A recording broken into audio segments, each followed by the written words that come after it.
Hey guys, and welcome back to another Queen Form video. In today's video, we're talking about Verizon and how basically consumers are just straight up, tired of them just price hiking everything, and they're leaving them thanks to this price hike. So here in the United States, of course, Verizon is the top dog.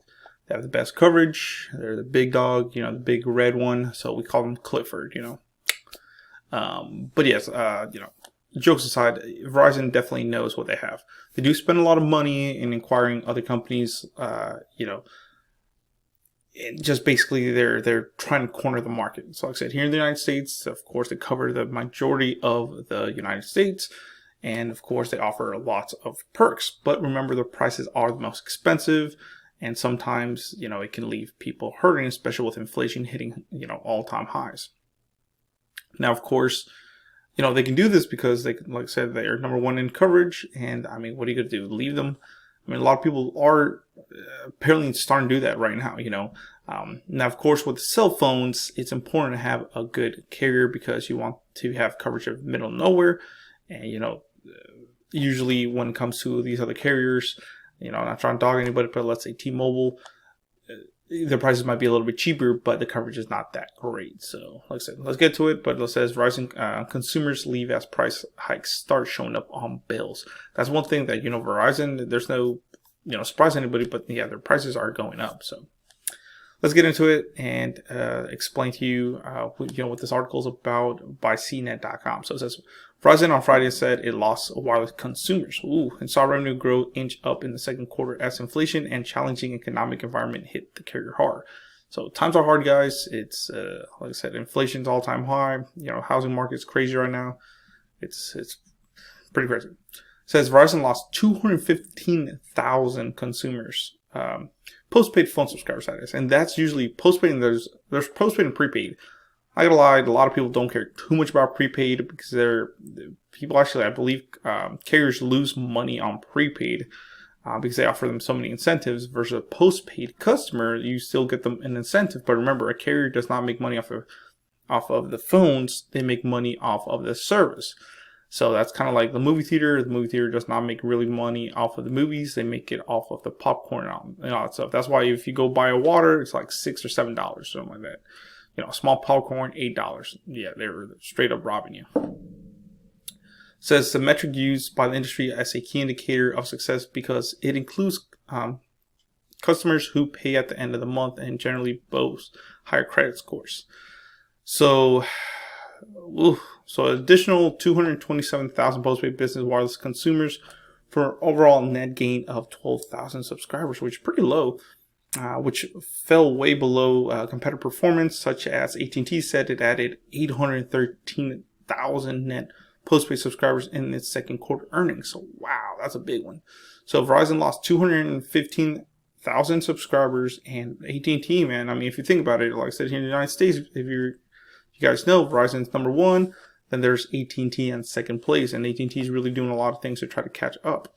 So they added almost 1 million subscribers, guys. That's crazy. So it's, Verizon's losing it. So, and AT&T is gaining it, and maybe that'll, let Verizon know, hey, we got to do something to stop the bleeding. If not, AT&T, if it keeps going the way, they could be number one. Who knows? It says our second quarter was not a good, good sign for Verizon as it's been, blah, blah, blah, earnings call. And also, I don't know if you know, but Verizon's stock actually fell. It could be because they're losing a lot of subscribers. It says they blamed a shrinking consumer budgets due to rising inflation for Verizon's worse than expected financial outcome. The carrier is satisfied with its share of premium wireless customers, amounting to 39% of its customer base.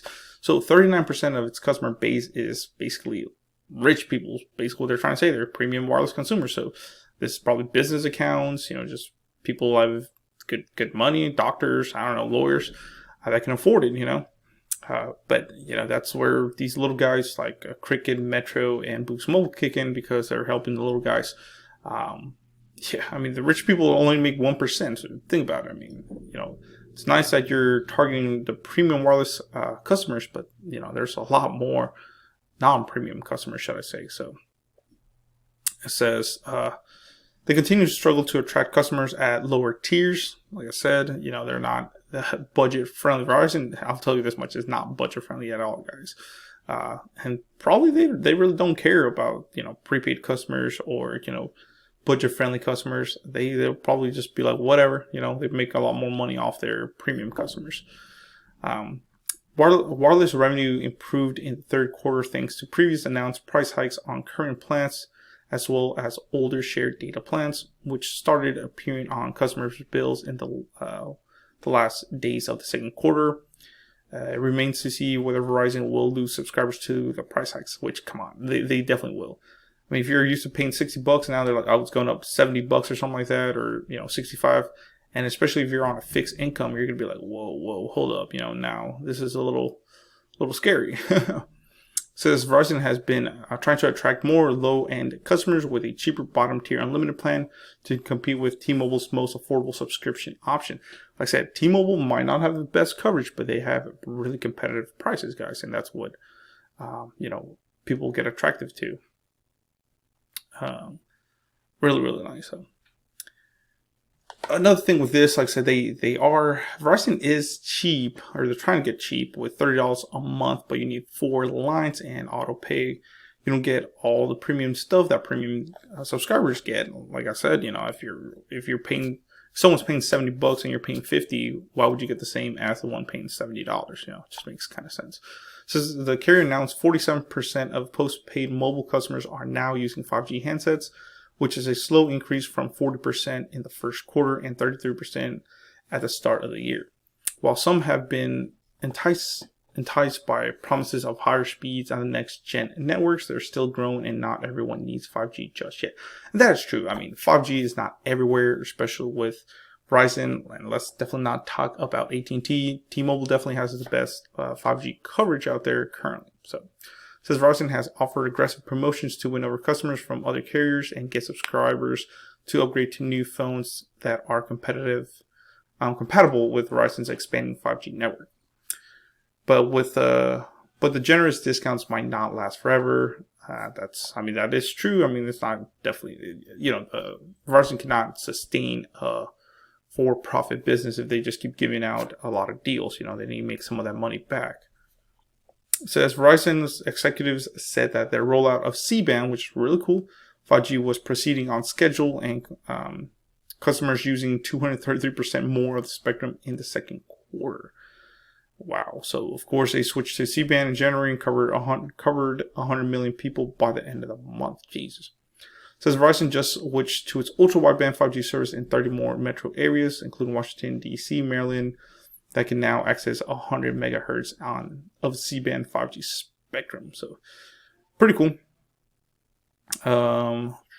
It says the carrier also announced 256,000 more net subscribers signed up for its home 5G service compared to the first quarter. Now, that's a cool thing. I would try the 5G service, home internet, which is really good, because if they can get this into rural America, where a lot of people don't have home internet, I mean, it would be something really good. But remember, it's not offered everywhere. So that's one thing. Verizon did post $33.8 billion in revenue in the second quarter, a very slight 0.1 from the same period last year. So not too much. 1.24 earned per share, which, like I said, if you think about it, their shares definitely went down. Like it says, Verizon shares have fallen 3% to 47.66 yesterday after AT&T released its second quarter earnings. So, like I said, AT&T is really doing something with their plans. What do you guys think about this? Is it something that you guys want? For Verizon's prices to lower, or do you use Verizon? And if so, what would you do? I mean, Verizon does have visible wireless. They do offer, as low as $25 a month of Verizon coverage. But remember, their speeds are slow if you're in a congested area, because you get no priority. I've used visible, guys. You can look them up. I have videos about them, but their data speeds are definitely slow in a congested area, should I say, in a busy time. So it just depends where you live. So check them out. There's also US Mobile and other carriers like Straight Talk as well that might be more budget friendly. But Verizon overall, like I said, they cater more to their premium customers. They spend a lot more money. Why not? So check it out. Thanks for watching, guys. Please comment, rate, subscribe. More videos coming your way. Dragonic Warfare signing off, and let me know in the comments below what you think about this. So yeah, check it out.